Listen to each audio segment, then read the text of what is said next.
बदलते भारत की शान।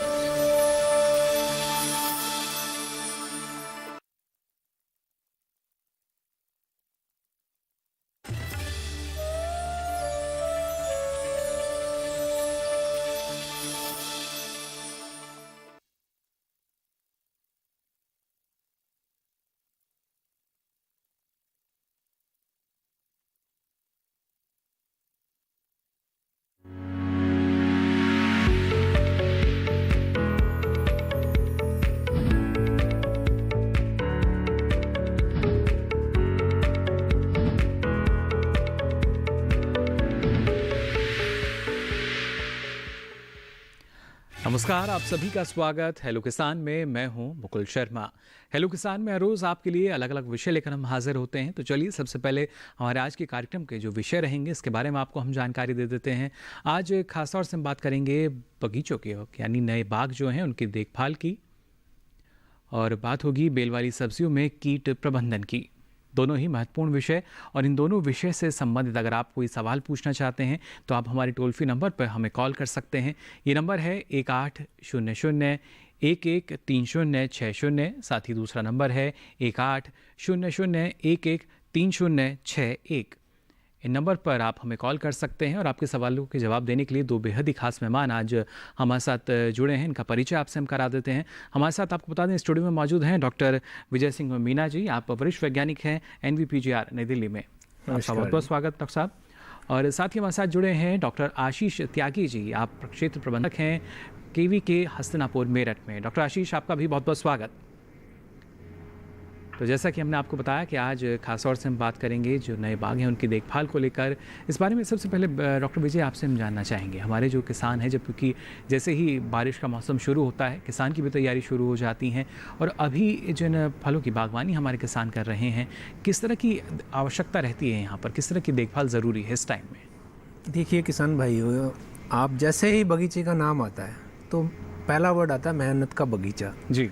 तो जो बागों की देखभाल का जो आज का टॉपिक है बड़ा ही इंटरेस्टिंग टॉपिक है। और इसमें जैसे बागों से हमें जो फल मिलते हैं, फल आप और हम सभी लोग जानते हैं कि अभी जो पोषण माह सितंबर का चल रहा है जी, और इसमें जो है फलों की हमारे जो है दैनिक जीवन के जो आहार हम लेते हैं उसमें इनका एक बड़ा ही इम्पोर्टेंस हिस्सा है जी। क्योंकि जो फलों के अंदर है वो विटामिन्स और मिनरल्स बहुत अच्छी क्वांटिटी में पाए जाते हैं जो हमारे शरीर के जो है इम्यूनिटी पावर को बढ़ाते हैं। जैसा कि अभी कोविड-19 का जो ये सीज़न चल रहा है, इसमें जो है फल जो कि विटामिन C या जिनमें दूसरे मिनरल्स ज़्यादा हैं उनका कंजम्पशन वैसे भी हमारे जो है चिकित्सकों ने ज़्यादा सिफारिश की है जी। तो जैसे ही हम फलों या बगीचों का नाम आता है, तो जैसे ही मानसून सीजन आता है इसमें जो है प्लांटेशन की प्रक्रिया जो है अच्छी तरीके से चलती है जी। बिल्कुल। अब जैसे ही हमारे बरसात हुई है और जो ये जुलाई, अगस्त और सितंबर का महीना होता है, इसमें जो है फल बगीचों की स्थापना का जो है काफ़ी अच्छा जो है ये 3 माह होते हैं। इनमें ज़्यादातर किसान भाइयों ने जो है जो जुलाई से जो है अपने बगीचों की स्थापना कर ली होगी। अगर उन्होंने नहीं भी की है तो अभी भी सितंबर महीने में जो है जहाँ जहाँ बरसात हो रही है उसमें जो है इनकी स्थापना की जा सकती है। यानी समय देखिए सबसे महत्वपूर्ण है, और अभी भी आपके पास समय है। जैसा कि डॉक्टर विजय ने कहा कि जहाँ जहाँ बारिश है, अगर आप चाहें तो जल्दी से जिस फल का आप चयन करना चाह रहे हैं उसकी खेती की शुरुआत कर सकते हैं। लेकिन जानकारी आप पहले ज़रूर लें, और आइए जो जानकारी है उसको हम विस्तार से आपके साथ साझा करेंगे। लेकिन पहले नज़र डाल लेते हैं इस खास रिपोर्ट पर।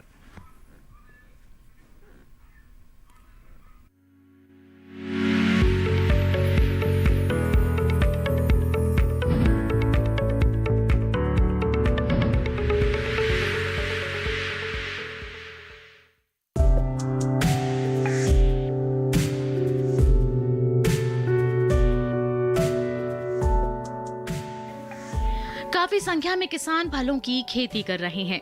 फलों के बाग किसानों के लिए मुनाफे का सौदा साबित हो रहे हैं।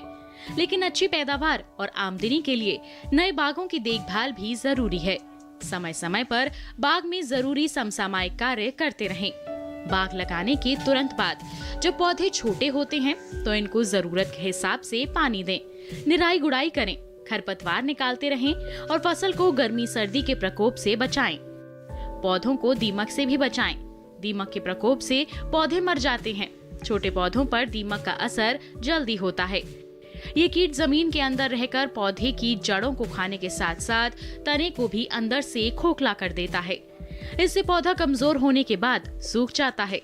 बचाव के लिए पौधों के चारों ओर जड़ों में गहरी गुड़ाई करें। इसके अलावा खरपतवार नियंत्रण भी करते रहें। खरपतवार जमीन से पोषक तत्व के साथ पानी सोखकर फलदार पौधों की बढ़वार कम करती है।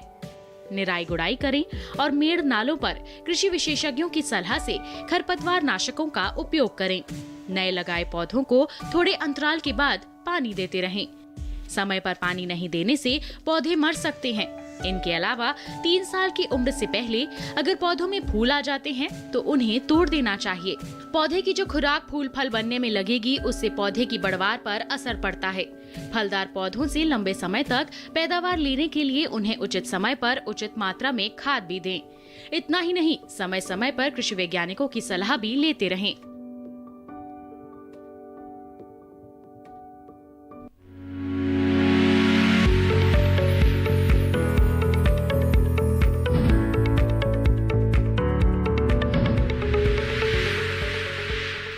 तो जाना आपने इस रिपोर्ट के जरिए किस तरह का प्रबंधन हमें अपनाना चाहिए और देखभाल क्यों आवश्यक है, जिससे आने वाले समय में अच्छा फलन आपको मिले और उसके ज़रिए अच्छा मुनाफा या हम कह सकें जो मुनाफे की मिठास है वो और भी ज़्यादा बढ़ सके।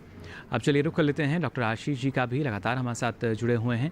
डॉक्टर आशीष, ये जानना चाहेंगे आपसे, हमारी जब हम बेल वाली सब्जियों की बात करते हैं और यहाँ भी कई तरह की समस्याएं आती हैं, लेकिन किस तरीके से जो कीटों की बात की जा रही है वहाँ पर जो किसान को सामना करना पड़ता है, कई तरह के कीटों का प्रकोप होने लगता है, कौन से प्रमुख कीट हैं और उनका निदान हम कैसे कर सकते हैं?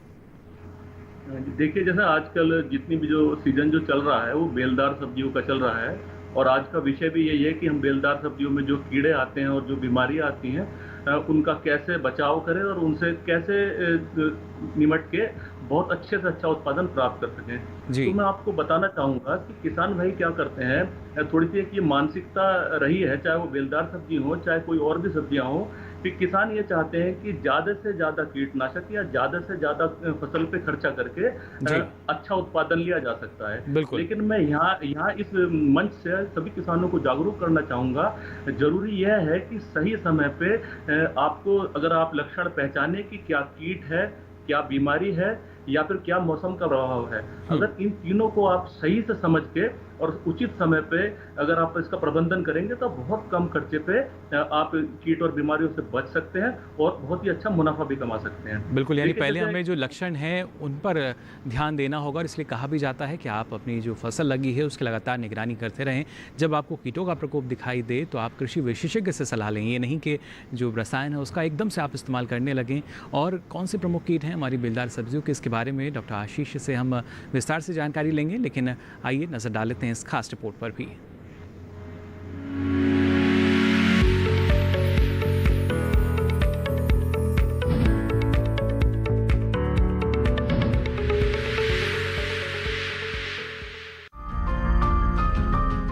कद्दू वर्गीय सब्जियां एवं बेल वाली सब्जियां ग्रीष्मकालीन और बारिश के मौसम की महत्वपूर्ण फसलें हैं। इन फसलों में पर्याप्त मात्रा में विटामिन और खनिज तत्व पाए जाते हैं, इसलिए ये फसलें पोषण की दृष्टि से बेहद ही महत्वपूर्ण हैं। इन सब्जियों में मुख्य रूप से कद्दू, तोरी, करेला, खीरा, खरबूजा और तरबूज आदि आते हैं।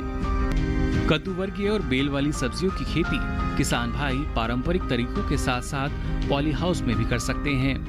अच्छी पैदावार के लिए बेल वाली सब्जियों की खेती करते समय किसान भाइयों को कुछ बातों का ख्याल रखना चाहिए, जैसे कि बुआई का सही समय, खाद और उर्वरक का उचित मात्रा में छिड़काव, सिंचाई की उचित व्यवस्था, फसल प्रबंधन इत्यादि। पॉलिथीन में मिट्टी और उर्वरक भरने से पहले प्रत्येक थैली की तली में 2 से 3 छेद पानी के निकास के लिए बना लेने चाहिए। साथ ही थैलियों को भरने के बाद एक हल्की सिंचाई करना उचित है। बेल वाली सब्जियों की पौध नर्सरी में तैयार की जाती है और फिर जड़ों को बिना नुकसान पहुंचाए खेतों में रोप दिया जाता है। इस तकनीक में खर्च तो कम लगता ही है, साथ ही किसानों को अच्छा मुनाफा प्राप्त होता है। फसलों का इन रस चूसक कीड़ों से बचाव करें। ककड़ी, घिया, खरबूजा और तोरी में फल मक्खी का प्रकोप अधिक होता है, जिससे फल खराब हो जाते हैं। फसलों के बचाव के लिए विशेषज्ञ की सलाह पर ही किसान कीटनाशकों का छिड़काव करें।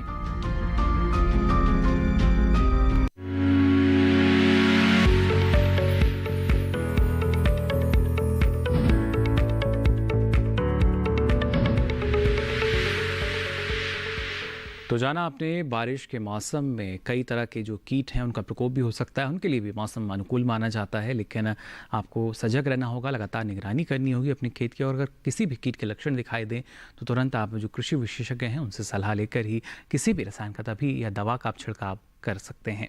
यहाँ डॉक्टर विजय आपसे मैं जानना चाहेंगे, जैसा आपने बताया कि जो समय है वो तो काफ़ी महत्वपूर्ण होता ही है, कोई भी अगर हम बाग लगा रहे हैं, लेकिन जिन किसानों ने बाग लगाए थे और कुछ वक्त उनको हो चुका है, फिर चाहे वो नींबू वर्गीय फलों के हों या दूसरे हमारे फलों के बाग हों, वहाँ पर किस तरह की देखभाल की आवश्यकता होती है शुरुआती चरण में? देखिए, जैसे हम बगीचे लगाते हैं, शुरू में जो हमारे फलदार वृक्ष होते हैं उनकी उस तरीके से ही केयर की जाती है जैसे एक छोटे बच्चे की केयर की जाती है। उनको समुचित मात्रा में पोषण, और जैसे पेड़ हमने लगाया है उसके साथ हम कुछ स्टिकिंग या सहारा देंगे जिससे वो ऊपर चढ़ेगा।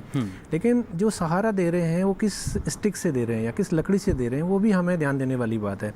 जैसे अगर हम देखेंगे कि अगर हमने लुसेना का उससे सहारा दे दिया, लुसेना की लकड़ी से या सुबह बगल की से, तो उसमें क्या होगा कि दीमक का प्रकोप बहुत ज़्यादा होता है। अगर उस लकड़ी में दीमक का प्रकोप होगा तो हमारे जो फलदार वृक्ष है उसमें भी उसका प्रकोप होगा और वो हमारे पेड़ को मार देगा। इसलिए अगर ऐसी पहली बात तो सुबह बबूल या लुसेना वाली जो है लकड़ी का स्टैकिंग नहीं करना चाहिए, बम्बू वाली का करना चाहिए। और अगर दीमक का प्रकोप हम आपके नए वृक्ष पर हो भी गया है तो आप क्या करेंगे मेरे किसान भाई कि जो क्लोरोपाइरीफॉस एक दवा आती है जिससे को हम जैसे 10 ml को 10 लीटर पानी में घोल करके और जो है ड्रेंच कर देंगे, जहाँ हमारा पौधा लगा हुआ है उसके चारों तरफ उसको जो है ड्रेंच कर देंगे, तो जो दीमक की कॉलोनीज हैं वो उससे मर जाएंगी। पहली बात तो ये है। और दूसरा सीज़न ये चल रहा है कि इस तरीके के मौसम में जो है आर्द्रता काफ़ी अच्छी बनी हुई है, और जो सकिंग पेस्ट होते हैं जैसे सफ़ेद मक्खी वगैरह या तो इनका प्रकोप भी इस सीज़न में बहुत ज़्यादा होता है। चलिए डॉक्टर साहब, आपको यहाँ रोकूंगा। हमारे साथ एक दर्शक जुड़ चुके हैं फिलहाल फोन लाइन पर, इनका सवाल हम शामिल कर लेते हैं। बहुत बहुत स्वागत आपका हेलो किसान में। जी, क्या जानना चाह रहे हैं? हेलो जी, मैं ग्राम माधोपुर, तहसील आलोट, जिला रतलाम से दलपत सिंह गुजर बात कर रहा हूँ। सर जी नमस्कार। जी दलपत जी नमस्कार। मैं संतरे के बारे में जानना चाह रहा हूँ कि जैसे संतरों में फूलों की जब शुरुआत होती है तो उस फूल को जो हम कितने बरस के बाद में उसको या फल रखना चाहिए या उसको गिराना चाहिए, इसके बारे में थोड़ी भ्रांति है सर जी, तो इसके बारे में थोड़ा आप ट्रांसलेशन करके बता दीजिए। जी चलिए, बिल्कुल डॉक्टर विजय, मैं चाहूँगा इस बारे में आप जानकारी दें। दलपत सिंह जी, मैं आपसे जानना चाहूँगा कि आपका जो पौधा है वो कितने साल का है? वो अभी 1.5 साल का हो गया। 1.5 साल का है। अगर उसमें फूल आ गए हैं तो अभी आप उनको 3 साल तक तो जो है फूल नहीं लें। उससे क्या होगा कि अगर वो उसमें फल लग भी गए हैं तो आपका पौधा कमज़ोर होगा, उसकी वृद्धि उस अनुकूल नहीं हो पाएगी। तो 3 साल बाद में ही अगर लेंगे तो ज़्यादा अच्छा रहेगा। जी अच्छा, और एक थोड़ा सा प्रश्न हो रहा है, उसमें खाद कौन सी देंगे ताकि तो 3 साल के बाद में उस पर फूलों की बढ़वार ग्रोथ की ज़्यादा हो जाए सर? जी, तो जैसा कि गुजर साहब, जैसे आप 1-1.5 साल का बता रहे हैं, तो आपने ये कब लगाए होंगे? 1.5 साल का है तो फरवरी मार्च में लगाए थे? नहीं, वो 2 साल के आसपास में होने आ गया। 2 साल के आसपास में, मतलब वही आपने जुलाई अगस्त में लगाए होंगे। दिया मैंने जुलाई अगस्त में लगाए होंगे ना आपने? हाँ। अच्छा, जुलाई अगस्त में लगाए हैं, तो उस टाइम आपने जो है खाद वगैरह, गोबर की खाद या उसमें यूरिया वगैरह उस टाइम गड्ढों में मिला के डाला था? हाँ, डाला था सर। अच्छा, तो उस टाइम डाला था। तो अभी भी जैसे ये सीजन चल रहा है तो उसमें जो है नाइट्रोजन के लिए आप यूरिया प्रति पौधा जो है 100 ग्राम आप दे सकते हैं। ठीक है जी। और उससे जिससे उसकी जो है पैदावार, जो फलत होगी वो अच्छी होगी। और जैसा कि आपका मध्य प्रदेश का क्षेत्र है, अब आपकी सॉइल में कितनी फर्टिलिटी है उसकी एग्जैक्टली रिकमेंडेशन जो है वो आप पहले आपकी जो मिट्टी है उसका भी एक बार मृदा परीक्षण करा लें। अगर उसमें ऑलरेडी जो है पोटाश या फास्फोरस की मात्रा अगर ज़्यादा या संतुलित मात्रा में है तो उनको देने की संस्तुति तभी करें। तो आपके पास का जो कृषि विज्ञान केंद्र है, एक बार उस पर मृदा की भी जाँच करा लें। लेकिन फिर भी आप पौधे को जो है 100 ग्राम यूरिया और करीब जो है कुछ मात्रा फास्फोरस की, जैसे 50 ग्राम के लगभग, अगर नया पौधा है तो उसको दी जा सकती है। चलिए बिल्कुल, तो देखिए ये मात्रा आपको देनी चाहिए और लगातार आप देखते रहें जो उसकी पूर्ति आप कर रहे हैं, नहीं आवश्यकता जो है आपके पौधे की वो उसको लगातार मिलनी चाहिए। और अच्छा फलन अगर आपको लेना है, जैसा कि डॉक्टर विजय ने बताया, इंतज़ार थोड़ा सा आपको करना होगा और उसके बाद अच्छा फलन आपको मिलेगा, अच्छा मुनाफा आप इसके ज़रिए ले सकेंगे। साथ ही यहाँ डॉक्टर आशीष आपसे भी हम जानना चाहेंगे, क्योंकि अभी उर्वरक की हम बात कर रहे थे, जो हमारे साथ एक दर्शक भी जुड़े, क्या इस तरह की भी क्योंकि कई बार बातें सामने आती हैं किसान के द्वारा कि उन्होंने जो खाद का इस्तेमाल है ज़्यादा किया और उसके ज़रिए भी हम कह सकते हैं जो कीट हैं उनका प्रकोप या बीमारियों का प्रकोप ज़्यादा हो जाता है हमारी जो कद्दू वर्गीय सब्जियाँ हैं इनमें? जी जी बिल्कुल, मैं इस बात से सहमत हूँ।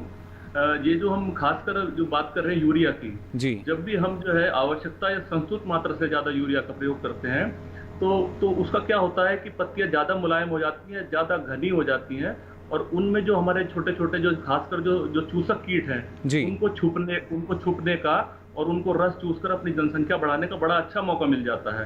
तो ऐसे में बहुत जरूरी है कि किसान भाई आवश्यकता से अधिक नाइट्रोजन का उपयोग बिल्कुल ना करें, जिससे कि कीड़े और बीमारियों को आने से ही रोका जा सके। चलिए, बिल्कुल ये भी महत्वपूर्ण कि आप जो संतुलित मात्रा है उसमें ही जो खाद है वो अपनी फसल को दें, जिससे ना सिर्फ आपकी लागत बचेगी बल्कि आने वाले समय में कीट और रोग की जो अगर हम बात की जाए उनमें भी कमी आ सकेगी।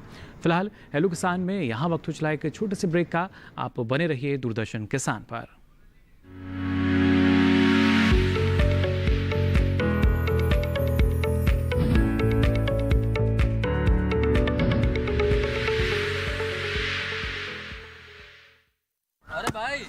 सुना नहीं क्या, केसीसी ने किसानों का जिंदगी बदल दिया है।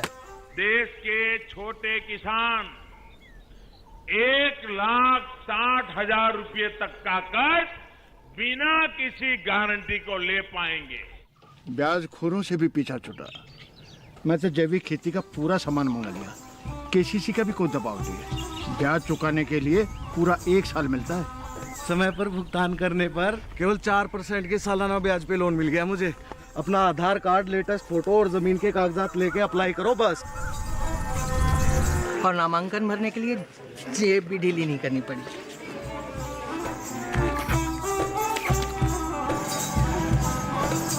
चाचा, उधार चुकाने के 24 घंटे के बाद उतने ही पैसे वापस निकाल सकते हैं।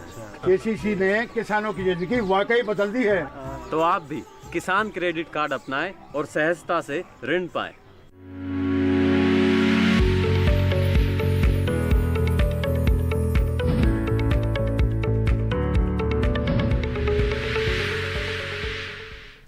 ब्रेक के बाद आप सभी का एक बार फिर स्वागत। हेलो किसान में लगातार हम बात कर रहे हैं नए बागों की देखभाल और उसके साथ ही जो हमारी बेलदार सब्जियां हैं उसमें कैसे आप कीट प्रबंधन कर सकते हैं। हमारे जो टेलीफोन नंबर हैं वो आपकी स्क्रीन पर फ्लैश किए जा रहे हैं, इस पर भी आप हमें कॉल कर सकते हैं और अपने सवालों के जवाब ले सकते हैं हमारे विशेषज्ञ से। यहाँ डॉक्टर विजय, जिस तरीके से आप हमें जानकारी दे रहे थे, जो उर्वरक प्रबंधन की हमने यहाँ बात की, लेकिन हर एक किसान यही चाहता है कि जल्दी से जो फलन है वो आना शुरू हो जाए, जिससे उनकी जो आमदनी है वो बढ़ सके। क्या इसके लिए शुरुआत चरणों में ही हमें इसका ध्यान देना होगा कि हम कौन सी किस्म ले रहे हैं और कितनी जल्दी इसका फलन हमें मिलना शुरू हो सकता है? जी जी बिल्कुल। हम जो किस्म का चुनाव कर रहे हैं बगीचा लगाने से पहले, वो बहुत ही महत्वपूर्ण हो जाता है कि आपने किस किस्म को लगाई। अगर बौनी किस्म लगाई है तो वो जल्दी फलत में आएंगी। जी, अब जैसे आपके आम की है, आम्रपाली वगैरह है, और कुछ और हमारे भारतीय कृषि अनुसंधान परिषद के विभिन्न संस्थानों ने ऐसी काफ़ी किस्मों को ईजाद किया है जो काफ़ी जल्दी फलत में आती हैं। तो कौन सी किस्म आपने लगाई हुई है, कहाँ से लिया है वो पौधा, वो ज़्यादा मैटर करता है।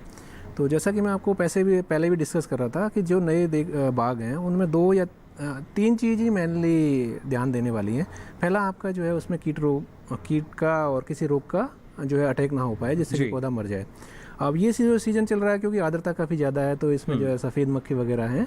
आपके आसपास जो आप भूमि का चुनाव कर रहे हैं उसके आसपास आप जो है ये सोलेनेसी कुल की जो सब्जियां हैं, जैसे आपकी चिली वगैरह है, मिर्च वगैरह, वो उस टाइप की नहीं होनी चाहिए, क्योंकि वो सफ़ेद मक्खी को परपोसी पौधे के रूप में आश्रय देती हैं। जी, तो वो जो सफ़ेद मक्खी है वो हमारे इस पे आएंगी फलदार वृक्षों पे और उनका जो है रस चूसेंगी और पौधों को मार देंगी। अगर बाई दफ़े अगर आपके नहीं आए हैं, पौधे सही से चल रहे हैं, फिर तो कोई दिक्कत नहीं है। जी, अगर फिर भी आपको लग रहा है कि पत्तियां सिकुड़ रही हैं और इसमें किसी चूसक कीट का जो है प्रकोप हो गया है, तो इमिडोक्लोराफीड, जिसे कॉन्फिडोर भी कहते हैं, उसका जो है छिड़काव करने से इस सीज़न में उस कीड़े का प्रकोप भी कम हो जाता है। चलिए, एक और दर्शक इस बीच हमारे साथ जुड़ चुके हैं नागौर राजस्थान से। बहुत बहुत स्वागत आपका हेलो किसान में। क्या जानना चाह रहे हैं सर? नमस्कार, गुड इवनिंग जी। नमस्कार। और मेरे को ये नींबू और अपना संतरे के बारे में पूछना था। जी बाबूलाल जी, क्या जानना चाह रहे हैं? नींबू और संतरे के बारे में लगाना है जी। आप लगाना चाहते हैं नींबू और संतरा? हाँ, नींबू और संतरे के बारे में जानकारी चाहिए। चलिए, नागौर से जुड़े हैं और इसकी खेती करना चाह रहे हैं। अच्छा, नींबू और संतरे। नींबू और संतरा के बाबूलाल जी ऐसा है, आप जो इसकी किस्म है, अभी जो सीज़न चल रहा है अभी प्लांटेशन का, सितंबर में भी आप कर सकते हैं। और इसकी जो है उचित किस्म है, हमारे IRI जो संस्थान है वहाँ से कुछ पौधे वहाँ पे भी मिलते हैं। और नागौर से आपका वहाँ पे भी पौधे नज़दीक रहेंगे। आपके जो है पंजाब कृषि विश्वविद्यालय का एक रीजनल सेंटर है अबोहर में, वहाँ से भी इसके पौधे मिलते हैं सिट्रस के, जो नींबू वर्गीय फसलों के जी। और जो अगर वहाँ पे भी अगर आपके पौधे नहीं मिल पा रहे हैं, क्योंकि पहले से ही इनका रिक्वायरमेंट दिया जाता है, तो किसी विश्वसनीय स्रोत, या तो हमारे जो है राजस्थान के कृषि विश्वविद्यालय जो भी ये नींबू के फल बना रहे हैं, या आसपास के नागौर के कृषि विज्ञान केंद्र हैं, वहाँ से आप खरीद लें। नहीं तो जो NHB है, स्रोत हम मान सकते हैं, प्रमाणित स्रोत होना चाहिए। NHB जो नेशनल हॉर्टिकल्चर बोर्ड की प्रमाणिक नर्सरी है 5 स्टार, उनसे आप पौधे ले सकते हैं और इस मौसम में लगा सकते हैं। जी बिल्कुल। तो देखिए, जो प्रमाणित स्रोत है उसका ध्यान आपको रखना होगा और उसके बाद उन्नत किस्मों का आप चयन करें, जिससे भरपूर उत्पादन आपको मिले और अच्छा मुनाफा नहीं तो उसमें कमा एक सकें। मुकुल जी क्या होगा कि अगर आपने प्रमाणिक स्रोत से फलदार पौधे नहीं खरीदे हैं तो इसमें काफ़ी बीमारियां का प्रकोप रहता है। जैसे इसमें विषाणु के रोग होते हैं, और जो फाइटोप्थोरा है एक बीमारी है सिट्रस की बड़ी, तो उसमें कौन सा जो है आपका मूल ग्रंथ यूज किया गया है, तो उन पे ही वो जो है पौधे तैयार किए जाते हैं। तो वही कलमी पौधे किसान भाई जो बाबूलाल जी हैं इनको लगाने चाहिए। बिल्कुल। और हमारे जो किसान हैं रूट स्टॉक के बारे में पूरी जानकारी भी वो रखते हैं, इसलिए ज़रूरी कि और अच्छी जानकारी आप रखें। साथ ही डॉक्टर आशीष, आपसे भी हम जानना चाहेंगे, आपने बताया किस तरीके से कीटों का या बीमारियों का प्रकोप बढ़ जाता है, लेकिन कौन से ऐसे प्रमुख कीट हैं जिनकी वजह से नुकसान की संभावना और ज़्यादा अधिक रहती है इस दौरान? देखिए, इस दौरान जो मुख्य कीट हैं जो कि हमारे पे उपज पे सीधे तौर पे हानि पहुंचाते हैं बेलदार सब्जियों में, उसमें मैं जिक्र करना चाहूंगा एक तो फल मक्खी का जी। ये एक ऐसा कीट है जो एक घरेलू मक्खी की तरह जो मक्खी होती है होता है, और इसके जालीदार पंख होते हैं और किसान इसे भली भांति पहचानते हैं जी। लेकिन इसका जो नुकसान करने का तरीका है वो किसान भाई नहीं पहचान पाते, क्योंकि एक इसका थोड़ा सा अलग से हटके तरीका है। ये जब बिल्कुल जो छोटे फल होते हैं जैसे ही उनके ऊपर बैठकर अपनी इसके पास एक अंड कोशिका होती है जिसके से अंडे जो है उस फल के अंदर दे देता है गूदे में जी। और बाहर से फल पे कोई फर्क नहीं पड़ता, और अंदर ही अंदर जो इसके दिए हुए अंडे हैं वो फूट जाते हैं, जिसको कहेंगे किसान की भाषा में, और फूट के अंदर ही उस गूदे को खाकर उस पर पलने लगते हैं और अंदर से फल गड़ने लगता है और बाहर से कुछ दिक्कत पता नहीं लगती। और जब लेटर स्टेज में बाद की अवस्था में जाके फल टेढ़े मेढ़े होने शुरू हो जाते हैं, फलों में से पानी गिरना शुरू हो जाता है, तब जाके किसान को इसका पता लगता है। और इसके लिए होता क्या है, बड़ा मुख्य कीट है। इसके लिए होता क्या है, जब किसान को इसका पता लगता है तो किसान जहरीले से जहरीले कीटनाशक को, महंगे से महंगे कीटनाशक को लाके इस पर छिड़काव करता है जी बिल्कुल। लेकिन मैं यहाँ संस्तुति करना चाहूंगा कि इस कीट पे जितना ज्यादा प्रभावी जो जैविक नियंत्रण है उतना कीट के लिए किसी भी तरह का रसायन काम नहीं करता, खासकर इस कीट की बात कर रहा हूँ। बिल्कुल डॉक्टर आशीष, जो जैविक नियंत्रण आप जिसके बारे में जानकारी दे रहे हैं, इस विस्तार से हम आपके साथ इस जानकारी को पूरा करेंगे, लेकिन पहले एक दर्शक हमारे साथ जुड़ चुके हैं, इनका सवाल हम शामिल कर लेते हैं। जम्मू से हमारे साथ जुड़े हैं विशाल जी, बहुत बहुत स्वागत आपका। क्या जानना चाह रहे हैं विशाल जी? जी सवाल पूछ सकते हैं आप अपना। सर, मैंने किन्नू का पेड़ लगाया हुआ है जी, तो सर उसका फल नीचे गिर जाता है, अभी फल पड़ा हुआ है उसको जी, तो वो सर फल गिर जाता है और बीच में फट जाता है उसका फल, फट के फल जो है गिरने लगा है। जी। चलिए बिल्कुल, ये एक समस्या आ रही है डॉक्टर विजय के। जो फल है आता भी है लेकिन वो पहले फटता है, उसके बाद वो नीचे गिर जाता है। जाहिर तौर पर जो उम्मीद है मुनाफे की वो कहीं ना कहीं कम होने लगती है फिर। बिल्कुल विशाल जी, आपका ये बहुत ही अच्छा प्रश्न है। और किन्नू में जो है ये फल गिरने की जो समस्या है वो रहती है। मैं आपसे जानना चाहूँगा कि आपके जो किन्नू का जो बगीचा है वो कितने साल का है? सर वो घर में पेड़ लगाया वो कोई 15 साल पुराना है। 15 साल पुराना है। जी सर। तो 15 साल पुराना है, तो अभी जैसे आपका जो अगर ये गिर रहे हैं तो इसमें आप क्या करेंगे, 2,4-D जो आती है उसका 10 ppm का आप स्प्रे करेंगे उसके ऊपर, तो उससे भी काफ़ी कितना सर? 10 ppm। ठीक सर। हाँ, मतलब 10 mg 1 लीटर में आप घोल के स्प्रे करेंगे तो उससे भी काफ़ी जो है आपको उसमें राहत मिलेगी। और अगर आपका जो है फल फट भी रहा है तो इस पर आप एक बात गौर करिएगा कि आपका सिंचाई का जो प्रबंधन है वो किस तरीके से है। अगर आपने एक साथ पानी, काफ़ी ड्राई स्पेल के बाद में एक साथ पानी दिया है, ज़्यादा पानी दिया है, तो भी उसमें वो फल फटने की समस्या आ जाती है। तो अगर वो फल फट भी रहे हैं तो एक बोरॉन जो होता है, बोरॉन उस एक सूक्ष्म तत्व होता है और जिसे बोरेक्स के रूप में उसका आप जो है पर्णीय छिड़काव कर सकते हैं। तो उसमें क्या करेंगे, जैसे एक मोटा सा आइडिया है आपका, 4 ग्राम बोरेक्स 1 लीटर पानी में अगर आप डालेंगे तो 0.4% का जो सॉल्यूशन है उस पर स्प्रे करेंगे तो उससे भी आपको इस फल फटने की समस्या पर जो है निजात मिलेगा। चलिए, बिल्कुल। तो देखिए, बेहद ज़रूरी कि लगातार आप देखते रहें और सूक्ष्म पोषक तत्व जो हैं उनकी भी काफ़ी महत्वपूर्ण भूमिका रहती है जब भी हम उपज लेते हैं, उत्पादन लेते हैं। साथ ही यहाँ डॉक्टर आशीष जानना चाहेंगे आपसे, जो जैविक नियंत्रण की आप बता रहे थे, किस तरीके से कर सकते हैं, क्योंकि इसके ज़रिए हमारे किसानों की लागत भी कम हो सकती है। जी। इसमें जो जैविक नियंत्रण है फल मक्खी का काफी प्रभावी पाया गया है। इसमें अगर हम मार्केट की बात करें कि अगर किसान भाई सीधे मार्केट में जाके ये जो ट्रैप्स हैं या फिर किसान भाई उसको प्रपंच भी कह देंगे, तो ये फिरोमोन प्रपंच होते हैं। इसमें किस तरह से बनाया गया है कि एक प्लास्टिक का डब्बा होता है और उस डब्बे में जो है मादा कीट की गंध से लगा हुआ कुछ ल्योर आता है और उस ल्योर का नाम बेलदार पत्तियों में क्यूल्योर कहा गया है। वो क्यूल्योर होती है जो कि बैक्ट्रोसिरा कुकुरबिटी, जो कि ये जो स्पीशीज है, जो जाति है, प्रजाति है, ये केवल बेलदार सब्जियों में आती है। तो इसको इसमें लगा होता है, तो जितने भी आसपास के खेत में जो मेल कीट यानी कि जो नर कीड़े हैं वो मादा के से की जो ल्योर है, जो गंध है, उससे आकर्षित होके स्वतः ही आके इसमें फंस जाते हैं।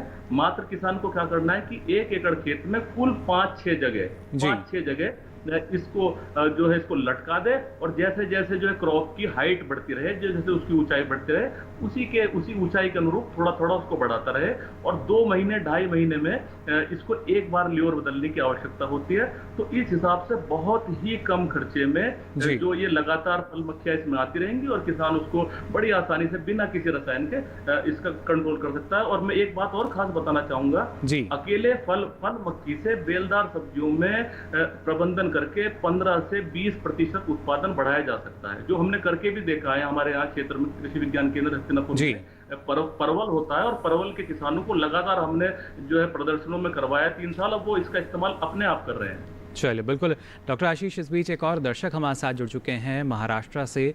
बहुत बहुत स्वागत आपका हेलो किसान में। क्या जानना चाह रहे हैं? मोहम्मद साकिब जी, सवाल पूछ सकते हैं आप अपना। हाँ, हेलो जी। हेलो सर जी, मोहम्मद साकिब जी सुन पा रहे हैं आपको? सवाल कर सकते हैं आप अपना।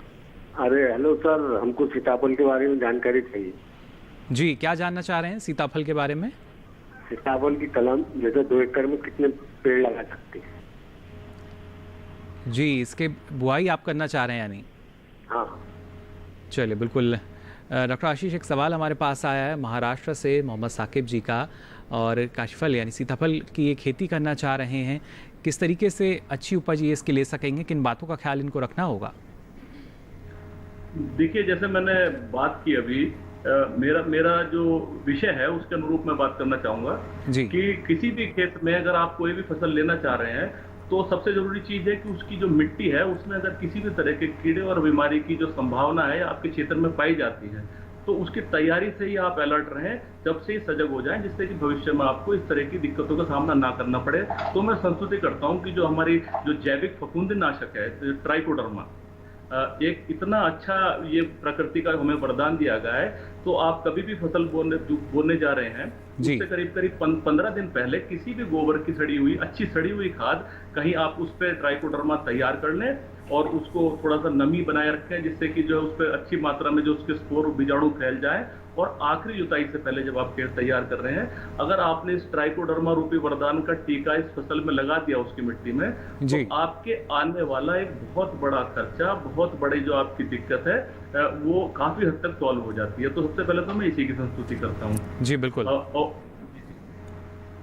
और जहां तक बात है कीट और बीमारियों के आगे चल के, तो मैं ये भी संस्तुति करता हूं हमेशा किसान भाइयों से कि बिना सोचे समझे, बिना किसी विशेषज्ञ की सलाह लिए कभी भी आप अपने खेत में किसी भी रसायन का प्रयोग ना करें। ये काफ़ी ज़रूरी कि लगातार आप जानकारी तो ले रहे हैं, लेकिन जब भी किसी भी आपको लगता है कोई समस्या आ रही है, रोग या बीमारी आपको नज़र आता है, तो खुद से ही किसी भी रसायन का छिड़काव ना करें। उससे पहले उसके लक्षण देखें, कृषि विशेषज्ञ जो हैं उनसे सलाह लें और उसके बाद ही उचित कदम उठाएं। आगे भी आपको जानकारी हम देते रहेंगे। फिलहाल रुक रहे हैं एक छोटे से ब्रेक के लिए।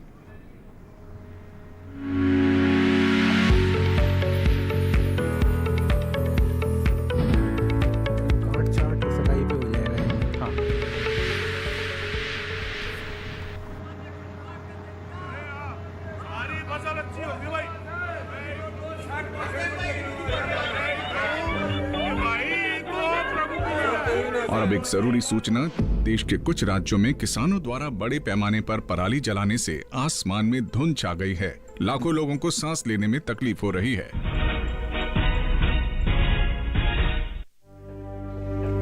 हर साल हम अपने ही घर फूकते हैं और तमाशे बनते हैं। ना, मैं ना मानता। ये काम तो बरसों से होता आ रहा है, अब ऐसा क्या नया आ गया? ये देख लो, हमारे रतन काका, पिछले साल की पराली जलाने से जो इनकी खांसी उठी थी, ये अब तक चल रही है। और तो और हमारे सोना उगलने वाली धरती भी बंजर पड़ रही है।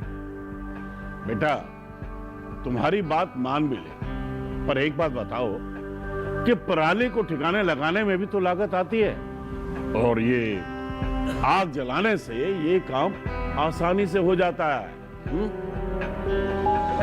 काका, ये बात ना रही, हम कह रहे हैं, देखो मेरे पास कुछ मशीनों की तस्वीरें भी हैं, मैं तुम्हें दिखाता हूं। ये देखो, ये है हैप्पी सीडर, ये है मल्चर, ये है जीरो टिल ड्रिल, ये है स्ट्रॉ चॉपर, ये है रिवर्सिबल मोल्ड बोर्ड प्लॉ, और ये है रोटावेटर।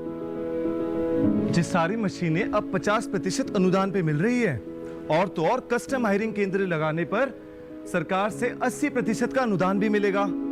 और ये संकल्प हमारे प्रधानमंत्री जी का है कि अब पराली कोई न जलाए और आधुनिक मशीनों का इस्तेमाल कर पराली खेत में मिलाए और मिट्टी की गुणवत्ता को बढ़ाए।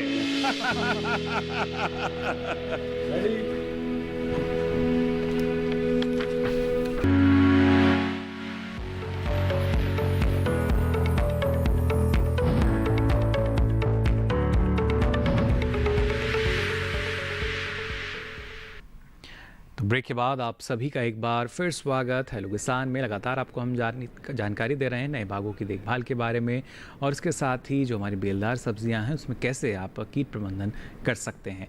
लगातार दर्शक हमारे साथ जुड़ रहे हैं अलग अलग राज्यों से, लेकिन फिलहाल यहाँ डॉक्टर विजय जानकारी आपसे हम लेना चाह रहे हैं। अक्सर हम देखते हैं, कहा जाता है कि जो हम बाग लगा रहे हैं शुरुआती अवस्था में भी वहाँ पर कटाई छटाई काफ़ी महत्वपूर्ण हो जाती है। क्या महत्व है इसका, और जो हमारे किसान जिन्होंने नए बाग भी लगाए हैं उनके लिए कितना ज़रूरी है?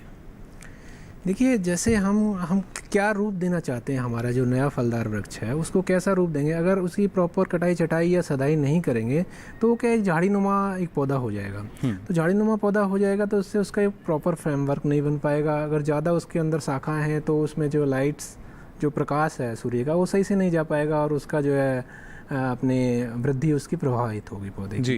तो उसमें क्या करना होगा कि किसान भाइयों को जो भी उसके नीचे तने में करीब 1 मीटर की ऊंचाई तक जो भी साइड ब्रांचेज आती हैं, जो भी टहनियाँ हैं, उनको काट देना चाहिए जी। और कोई भी रोगग्रस्त जो है शाखा हैं वो जो है पेड़ से अलग कर देनी चाहिए।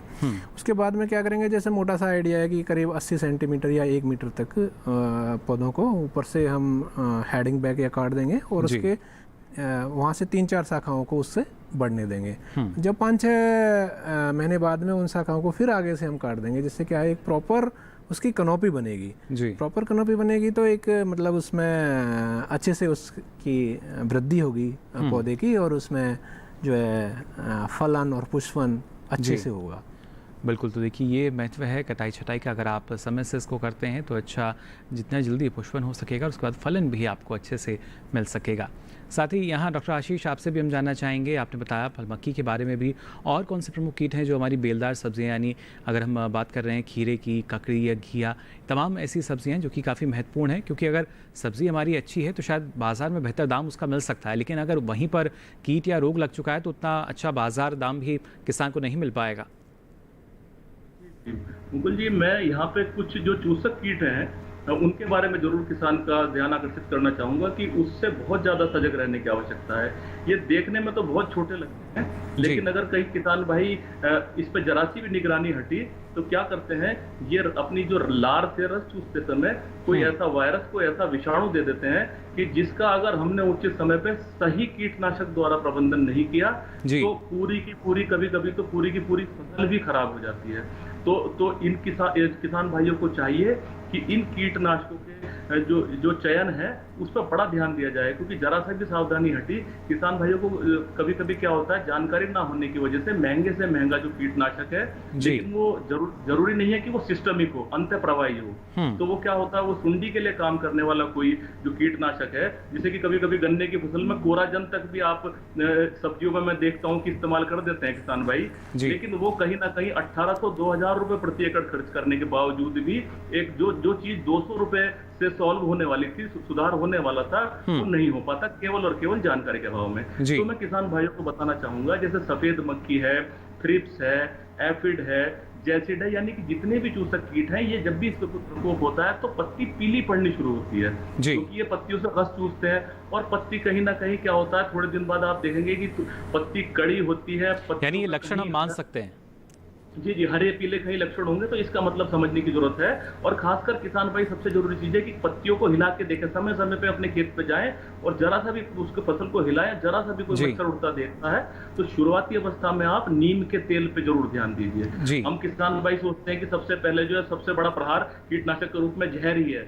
नहीं, मैं कहता हूं कि जैसे ही आपकी बेलदार सब्जियां या कोई और सब्जी कर रहे हैं तो 20-25 दिन बाद से ही आप नीम का तेल बाजार में उपलब्ध है, अलग पीपीएम में आता है, उसके अकॉर्डिंग उसकी करीब मैं बताऊंगा कि 5 ml प्रति लीटर पानी में अलग अलग पीपीएम का आता है। तो उसका आप चाहे आपके खेत में अभी शुरुआत नहीं भी हुई हो चूसक कीट की, तो बड़ा सस्ता है, किसी तरह का कोई नुकसान नहीं है, इसका आप इस्तेमाल 15 दिन के अंतराल पर अपनी फसल में करते रहें, जिससे कि इनकी संख्या ना बनने पाए। चलिए, बिल्कुल। डॉक्टर आशीष, एक और दर्शक हमारे साथ जुड़ चुके हैं, इनका सवाल हम लेते हैं। मेहुल जी हमारे साथ जुड़े हैं, बहुत बहुत स्वागत आपका हेलो किसान में। क्या जानना चाह रहे हैं? Hello ji Mehul ji. Yes sir. जी, सवाल पूछ सकते हैं आप अपना। सर, मुझे वो पोमेग्रेनेट मैंने किया है, तो गुजरात से मैं बोल रहा हूँ जी। तो सर मुझे वो बाहर ट्रीटमेंट कैसे लेनी है वो जानना था, और कौन सी अच्छी होगी। आप अनार की खेती कर रहे हैं और जानना चाह रहे हैं कि कैसे अच्छी उपज ले सकेंगे। यस सर, बाहर ट्रीटमेंट कैसे लेनी और बाहर क्या करना चाहिए वो मुझे जानना था। चलिए, बिल्कुल डॉक्टर विजय, मैं चाहूँगा इस बारे में आप जानकारी दें। मेहुल परमार जी, आपका क्वेश्चन जो है बहुत ही अच्छा है और सटीक है, क्योंकि अनार का जो पौधा होता है उसमें वर्ष में 3 बार पुष्पन होता है जी। जैसे अम्मे बहार, मृग बहार और हस्त बहार। जैसे फरवरी मार्च में अम्मे बहार हो गया आपका, ये जून जुलाई, और फिर आपका सितंबर अक्टूबर। तो आपके पास सिंचाई का क्या स्रोत है, आप मैं जानना चाहूँगा आपसे। सर ड्रिप इरिगेशन ही है। ड्रिप इरिगेशन है आपके पास? Yes sir. ओके, तो आप एक ही क्रॉप उसमें लीजिए, और जब मार्केटिंग आप उसकी डिसाइड कर रहे हैं कि भाई कौन सी हमारी सीजन की क्रॉप में मार्केटिंग अच्छी आ रही है, हमारा जो है फल, कितने साल का हो गया है आपका बगीचा? सर 3 साल का हो गया है। 3 साल का हो गया है ना। और आपने कौन सी किस्म लगाई है? सर भगवा। अच्छा, हाँ, भगवा जो है एक बहुत ही अच्छी किस्म है, और किसानों को जो है इसमें काफ़ी आमदनी बढ़ाने के लिए बहुत ही अच्छी किस्म है। तो मैं आपको एक सलाह देना चाहूँगा, क्योंकि जो आपके ये जो जून जुलाई की पुष्पन होता है ना, इसमें जो कीड़े का अटैक होता है वो ज़्यादा रहता है इसमें। तो आप मृग बहार को ही ज़्यादा चुनें, और मृग बहार में जो पुष्पन आता है उसको आप लीजिए। उससे क्या होगा, आपका जो वाटर की रिक्वायरमेंट्स है सिंचाई की वो भी उसमें कम रहेगी, और आपका जो फल आएगा वो कीट रहित रहेगा, रोग रहित रहेगा। तो मैं आपको सजेस्ट करूंगा कि आपका मृग बहार ज़्यादा लेना ठीक है जी। और जैसे जो दूसरी पुष्पन आए उनको ना लें, और इस मृग बहार के जो पुष्पन आए हैं उसको लीजिए। बिल्कुल। साथ ही डॉक्टर विजय जानना चाहेंगे आपसे, जैसा आपने कहा अभी जो सिंचाई है वो भी काफ़ी ज़रूरी होती है, और सिंचाई की कौन सी प्रणाली का हम किस तरीके से इस्तेमाल कर रहे हैं, कैसे ये प्रभावित करता है हमारे जो बाग है उसको? जैसे जो ये ड्रिप पे हम जो किसान भाई हैं ड्रिप पे लगा रहे हैं, उससे क्या है, सबसे महत्वपूर्ण बात ये है कि जो रूट जोन होता है पौधे का, एक्टिव रूट जोन, उसी से ही वाटर को ऑब्जर्व करता है। तो उसमें क्या होता है कि हमारा जो पानी का वेस्टेज है वो नहीं हो पाता है, अननेसेसरी जो खरपतवार है वो नहीं आ पाती है, और हमारी जो है उपज बढ़ती है, क्योंकि जो पौधा लेता है अपना पानी वो अपने एक्टिव रूट जोन से ही रहता है। तो फ्लड वगैरह में जो वेस्टेज होता है वो नहीं हो पाता। दूसरा, क्योंकि इन्होंने ड्रिप लगाया हुआ है, तो मेरे हिसाब से जहाँ पे भी इन्होंने सलाह ली होगी, फर्टिगेशन भी उसके साथ कर रहे होंगे। बिल्कुल। फर्टिगेशन क्या है कि जो उर्वरक है आपका वो एक सिंचाई के साथ हम सिंचाई के साथ ही देते हैं। तो जब इन्होंने अगर ड्रिप इरिगेशन पे लगाया मेरे किसान भाई ने, तो सारी संस्तुति इनके पास चार्ट होगा जी। तो उसी चार्ट के साथ, अगर नहीं भी है तो ये नज़दीकी कृषि विज्ञान केंद्र या जो भी फ्रूट स्पेशलिस्ट है उनसे जाके मिलें, और कितनी अमाउंट्स उसमें देनी है, वो बहुत ही कम माइन्यूट अमाउंट होती है ड्रिप इरिगेशन में देने के लिए, उसी हिसाब से सिंचाई करें।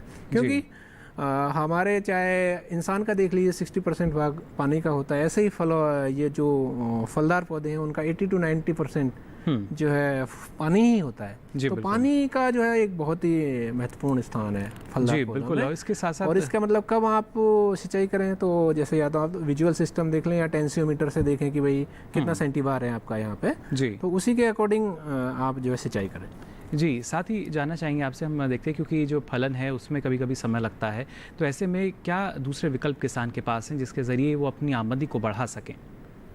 फलन का जैसे जी, क्योंकि बाग जब हम लगाते हैं तो थोड़ा इंतज़ार हमें करना पड़ता है, और ये ज़रूरी कि जो आमदनी है किसान को लगातार हो सके, इसके लिए क्या कुछ वो साथ में दूसरी फसल ले सकते हैं, क्या विकल्प है वहाँ? बिल्कुल बिल्कुल, आपका बहुत ही अच्छा प्रश्न है, क्योंकि हमारे जो फलदार पौधे होते हैं वो शुरू के 2-3 साल तक तो हम उनसे कुछ ले नहीं सकते। तो किसान भाइयों को जो है बीच में जो जगह बची हुई रहती है उसमें जो है कोई शॉर्ट ड्यूरेशन वाली, बहुत ही लघु अवधि वाली, जैसे 100 दिन की कोई भी फसल है वो ले सकते हैं।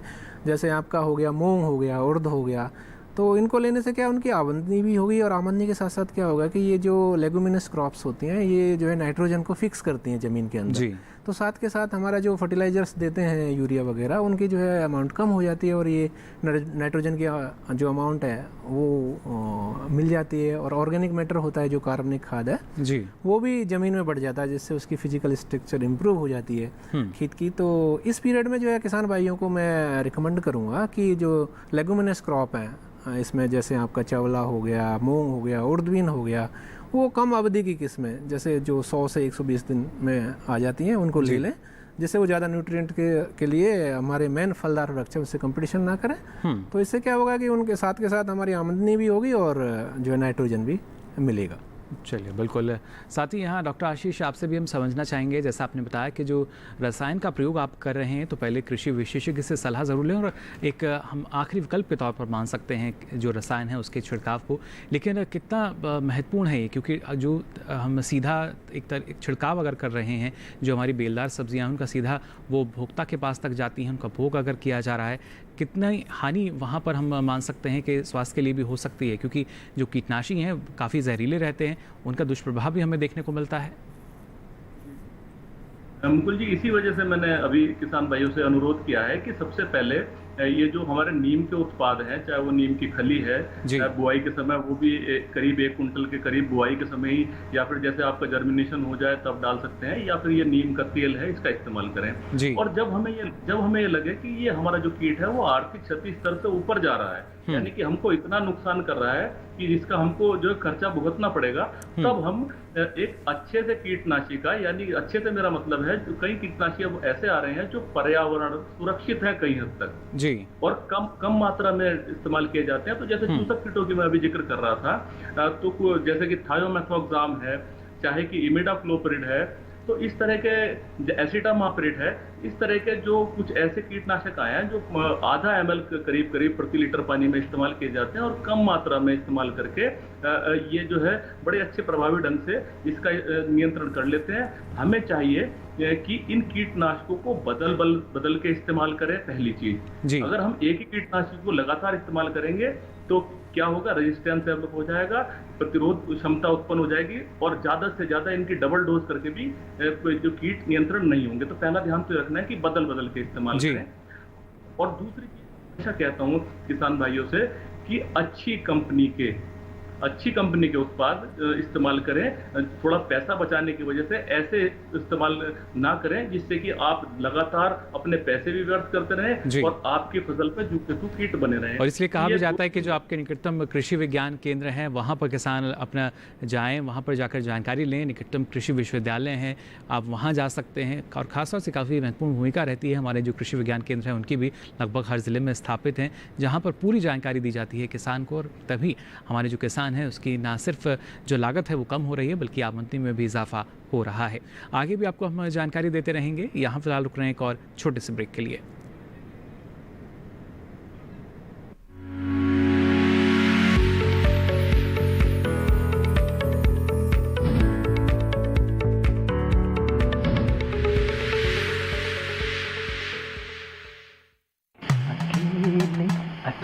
अरे वाह भैया, अकेले अकेले।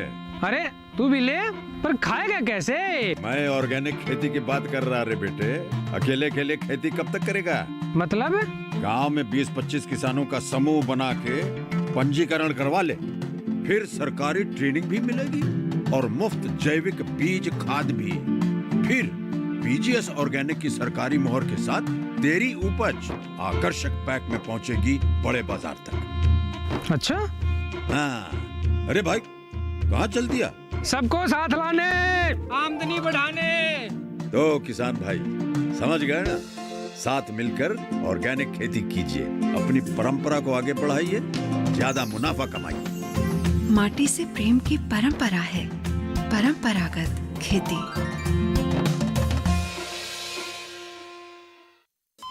अरे सुन तो।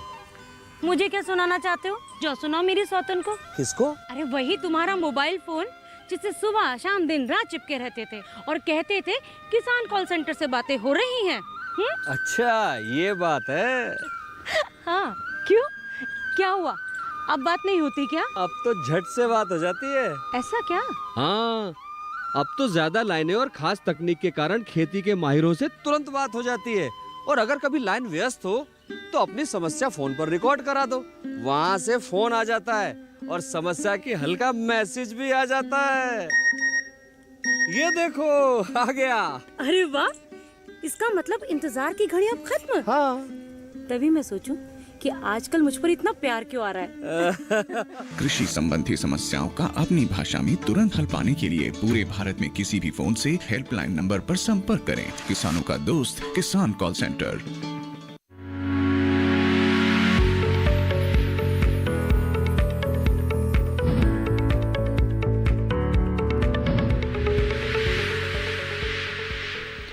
तो ब्रेक के बाद आप सभी का एक बार फिर स्वागत हेलो किसान में। आज आपको हम जानकारी दे रहे हैं नए बागों की देखभाल आप कैसे कर सकते हैं और साथ ही जो बेलदार सब्जी आपने ली हुई हैं वहाँ पर कीटों की रोकथाम आप कैसे कर सकते हैं, यानी उनका प्रबंधन आपको कैसे करना होगा।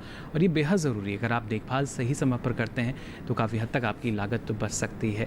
लगातार हमारे साथ दर्शक भी जुड़ रहे हैं। फिलहाल एक और दर्शक हमारे साथ जुड़ चुके हैं, राजकुमार जी हमारे साथ जुड़े हैं फ़ोन लाइन पर मध्य प्रदेश से। बहुत बहुत स्वागत है राजकुमार जी आपका। जी सर नमस्कार। सर नमस्कार, क्या जानना चाह रहे हैं? जी सर, मैंने आंवले के पेड़ लगाए हैं जी, 10 साल हो गए हैं। उनमें बीज से लगाए थे, वो कलम वाले नहीं हैं जी। तो उनमें फूल आते हैं, फल नहीं आ रहे हैं। फल नहीं आए? उनमें आते नहीं, आते हैं तो एक बहुत कम आते हैं, इक्का दुक्का करके। जी जी। चलिए डॉक्टर विजय, फूल तो काफ़ी आ रहे हैं लेकिन फल नहीं मिल पा रहा, 10 साल हो चुके हैं। अच्छा, जैसे राजकुमार जी मैंने शुरू में ही बताया कि बगीचे का जो स्थापना है वो लंबे समय का निवेश है। तो आपने जो एक गलती तो कर दी है कि आपने प्रमाणिक संस्था से कहीं नहीं लिए, लेकिन अभी भी आप उसमें सुधार कर सकते हैं कि आपके जो फल आ रहे हैं वो कब दिखते हैं आपको। राजकुमार जी, फल आपको कब मालूम चलता है कि मेरे पेड़ में फल लगे हुए हैं? कोशिश हम कर रहे हैं उनसे संपर्क हो सके। अच्छा, उनसे बीच में संपर्क हो जाता है तो मैं बता देता हूँ, क्योंकि इसमें आंवले में भी सेल्फ इनकम्पेटिबिलिटी, स्वयं अनिश्चितता कहते हैं, वो पाई जाती है। तो इसमें क्या होगा कि जैसे एक चकैया वैरायटी अगर ये अभी ले लें कहीं आसपास से, तो एक बहुत ही अच्छा पॉलिनाइजर है वो, उनको पॉलन्स उसमें चले जाते हैं तो वो पॉलिनाइज हो जाती है। चकैया करके एक वैरायटी आती है। तो इनको क्या करना होगा, जो कि अपने बगीचे में लगे हुए हैं 10% मतलब 10% चकैया की वैरायटी लगाएं जी। और जैसा कि इसमें पुष्पन फलन का आंवले में इस तरीके से है कि फरवरी मार्च में इनका जो है पुष्पन होता है और ये बड़ी ही मतलब बहुत ही अच्छा आंवला पौधा है। उसके बाद में जब गर्मियाँ बढ़ती हैं तो ये सीधा जो है सुसुप्त अवस्था में चला जाता है। इसका जैसे ही फर्टिलाइजेशन हो जाता है जी। और फिर जैसे जुलाई एंड आती है, जैसे भगवान बारिश करता है जी, तो बारिश के आके फिर इसके जो है जो फल है दोबारा वृद्धि करता है जुलाई में आकर के, और जो है नवंबर दिसंबर में जाके मिलता है। तो लगभग मतलब फरवरी मार्च में पुष्पन के बाद में ये नवंबर दिसंबर में जाके मिलता है किसान भाई को जी। बिल्कुल। तो मैं एक थोड़ी सी मेरी क्वेरी थी कि इनको कब नोटिस होता है कि भाई फल कब आता है मेरे, तो उसका और भी कुछ हो सकता था। और अगर इन्होंने सुन रहे हैं मेरी आवाज़ तो चकैया वैरायटी है वो उसको लगाएं जी। और जो है वर्षा जो क्या कहते हैं इनका पोषण है वो ही प्रॉपर रखेंगे तो अच्छा रहेगा, क्योंकि जो पोषक तत्वों का महत्व है ना किसी भी फल वृक्ष पे बहुत ही महत्वपूर्ण है जी। 16-17 जो है पोषक तत्व हैं बहुत ही आवश्यक होते हैं जी। बिल्कुल। तो जो माइक्रोन्यूट्रिएंट्स हैं उनका भी स्प्रे करें तो उसमें भी उसको जो है इन्हें आराम मिलेगा। पर जो मैंने चकैया वैरायटी बताया था वो जरूर लगाएं अपने बगीचे के। बिल्कुल। देखिए जो समस्या चली आ रही है, फलन नहीं होता, पुष्पन ज़रूर होता है, तो हम उम्मीद कर सकते हैं कि चकैया, जैसा कि डॉक्टर विजय ने बहुत जानकारी दी, उसका अगर आप लगा लेते हैं तो शायद और ज़्यादा मात्रा में जो फल हैं वो आ सकेंगे और आपको अच्छा मुनाफा इसके ज़रिए मिल सकेगा। मुनाफे की अगर बात की जाए, डॉक्टर आशीष जानना चाहेंगे आपसे, जो हमारी बेलदार सब्जियां हैं इनकी अच्छी उपज हमारे किसान भाइयों बहनों को मिल सके, जो कीट हैं उनका खतरा कम से कम हो सके, इसके लिए और किन बातों का ख्याल रखें वो? जी जी, देखिए मुकुल जी, जैसे मैंने अभी कहा, मैं दोबारा से कहना चाहूँगा कि अगर हम किसान भाई अपना किसी तरह से खर्चा कम कर सकें और खासकर कीट और रोग प्रबंधन पे, और साथ ही साथ अच्छा उत्पादन ले सके, तो हम अपने आप को सबसे सफल किसान कहेंगे।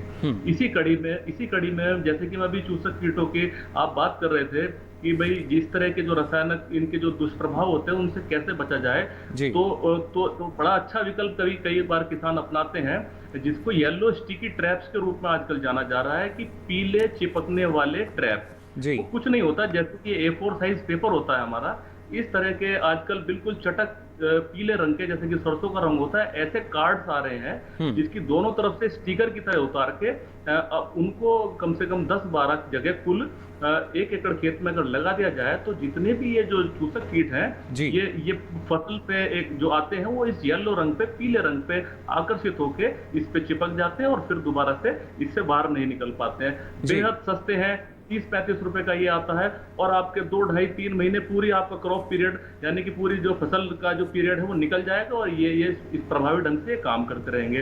तो कितना अच्छा तरीका है कि हम रसायनों से भी बचे रहें और अपना जो है उनका प्रबंधन भी कर लें। तो इस तरीके से हम अपना खर्चा कम करके भी जो हम उपज प्राप्त करेंगे उससे हमारा मुनाफा ही बढ़ेगा। बिल्कुल। और जी डॉक्टर आशीष, जैसा आपने कहा कि अगर आवश्यकता है तभी हम कीटनाशी का छिड़काव करें, लेकिन इस दौरान किन बातों का ख्याल रखना चाहिए जब हम छिड़काव कर रहे हैं? तो देखिए, छिड़काव करने का एक तो मैं बहुत मुख्य तौर पे कहना चाहूँगा किसान भाई, जब भी कहीं जाते हैं, खासकर जो हमारे जो चलन है किसान भाइयों का, विशेषज्ञों के पास थोड़ा सा बाद में ही पहुंच पाते हैं। एक तो इस मानसिकता को थोड़ा सा चेंज करना पड़ेगा कि किसी की देखा देखी या किसी के कहे के ना करके किसी विशेषज्ञ से करें। और जब भी हम जाएं तो देखिए, एक लेबल क्लेम होता है जो मैं आज किसान भाइयों से शेयर करना चाहता हूँ कि एक किसी भी दवा की बोतल पे एक कंपनी ये लिखती है कि हमने जो ये दवा बनाई है ये हमने इस कीड़े या इस बीमारी के लिए बनाई है।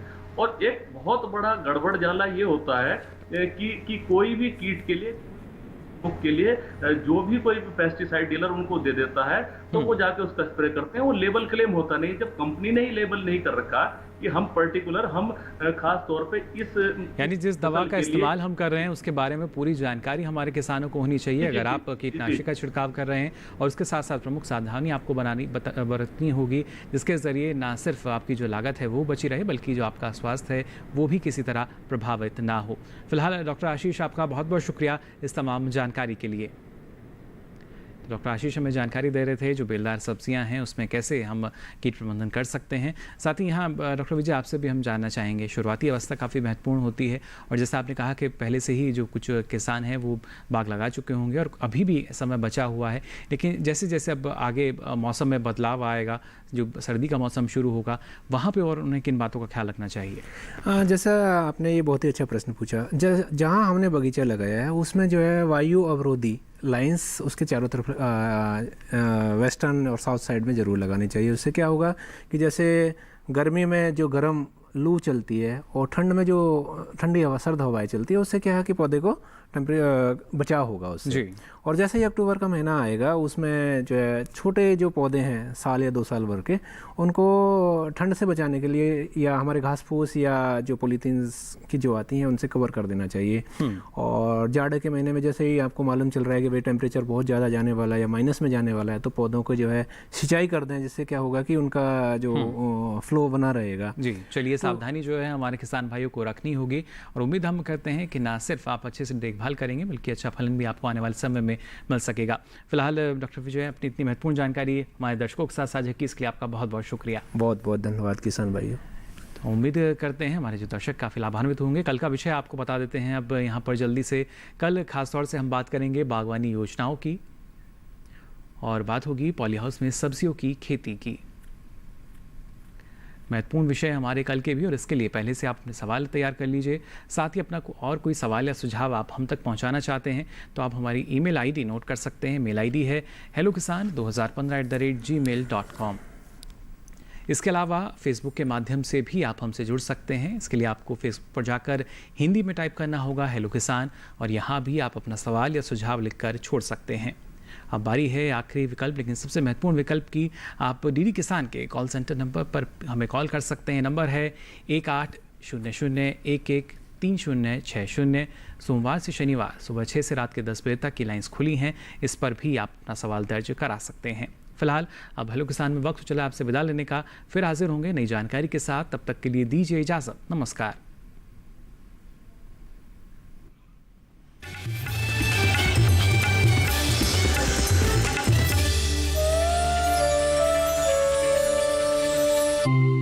गांव का नाम है बांदकर।